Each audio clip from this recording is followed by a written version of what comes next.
Hi everyone, my name is Janice Woodruff. I am a mathematics professor at Indian River State College. I'm sure most of you have heard by now that the entire country basically is going to be learning online for the rest of the semester.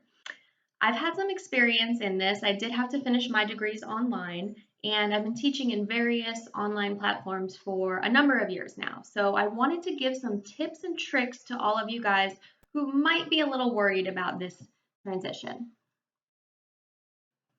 Okay, tip number one is to create a dedicated learning space. So you want to minimize distractions, meaning no TV.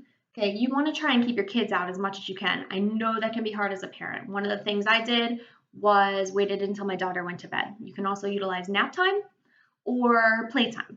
Okay, if you don't have kids, what a learning space is, not in your bedroom, not where there's a TV. You're going to put your phone in the other room. You're going to print out the materials that your professor sends you, and you're going to have those handy. You're going to have your calculator next to you. You're going to have your pencil just like you're in class. Okay, that's your dedicated learning space, except now it's in your home. My next tip is to create a schedule. Now, when you're creating a schedule, I want you to chunk your time. Okay, chunk your time into 1 or 2 hour blocks of time, whatever works best for you. So when you chunk it, you're going to say, okay, I'm going to dedicate this hour to my math lesson and the next hour to my history lesson, et cetera, et cetera. Okay, when you're doing that, that will help you stay on schedule. So I'm going to do this task first. When I finish it, then I'll go to the next task. Now, in between tasks, I want you to take breaks. So schedule breaks in between those chunks of time so you can keep your mind fresh. Okay, when you take the break, get up, go for a walk, go get a drink of water, do a few things, 5-10 minutes, then come back, look over your notes, and then start your learning process again. Okay, I want you also to create to-do lists and stay on schedule. Online learners are notorious for being procrastinators.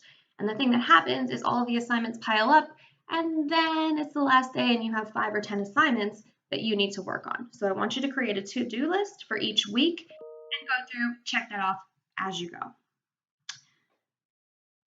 The next thing is to utilize the online platform to your advantage. This is actually going to be really good for you guys because a lot of times when I'm teaching in class, I'll have a student raise their hand and say, hey, how did you get from x squared plus 1 to I?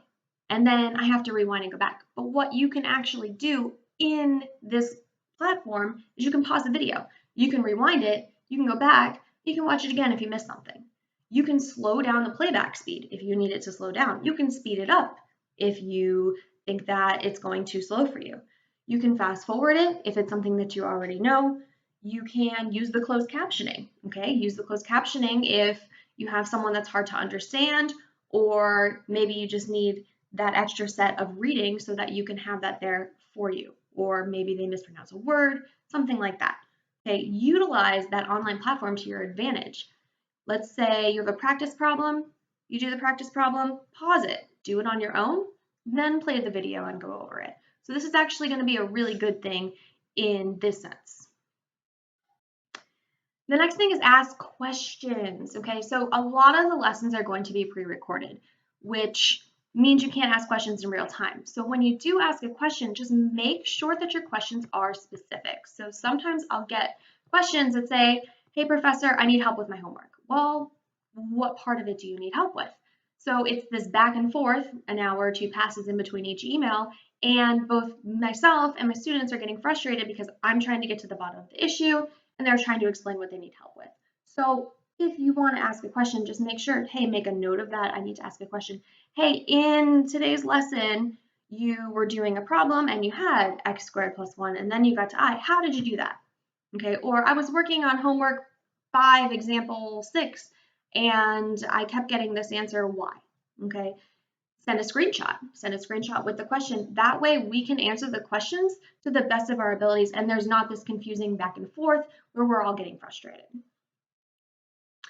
And then my last tip is attend the live sessions if you can. So we're going to be trying to hold as many live sessions as possible. If you can attend them, please do, because it's just like being in the classroom. You're going to be able to ask questions. You're going to be able to interact with your classmates and your professors.